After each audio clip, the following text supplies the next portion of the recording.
Si tu maîtrises pas la factorisation alors que tu passes en seconde l'année prochaine, t'es foutu. Je vais te montrer comment factoriser une expression comme celle-ci en mode 30 secondes, c'est parti. D'abord, on se remémore la définition. Donc factoriser, c'est tout simplement transformer une somme ou une différence en un produit. Comment on fait ça? C'est là que j'interviens, je te donne mon astuce. Ce que je fais, c'est que je sors le nombre en commun, puis les x il y en a. Je m'explique si t'as pas compris avec le premier exemple. Ici, on a 3x au carré moins 12x. Première étape, tu vas repérer un diviseur commun entre tes chiffres. 3 et 12, on peut les diviser par quoi? 3, on peut le diviser par 3 et 12, on peut le diviser par 3. Donc tu commences, tu places le 3, du coup, tu vas trouver au début.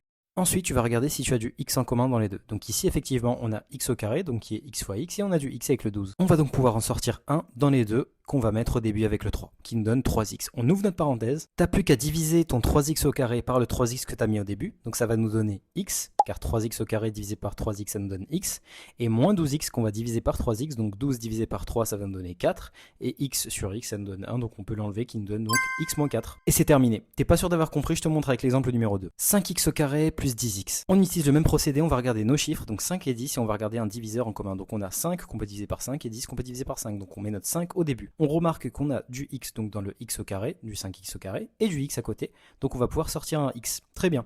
Maintenant, on ouvre notre parenthèse, et 5x au carré, on va le diviser par 5x, ça va nous donner x, et 10x qu'on va diviser par 5x, qui va nous donner, donc 10 divisé par 5, ça nous donne 2, x sur x qui nous donne 1, donc on l'enlève, il ne reste plus que x plus 2.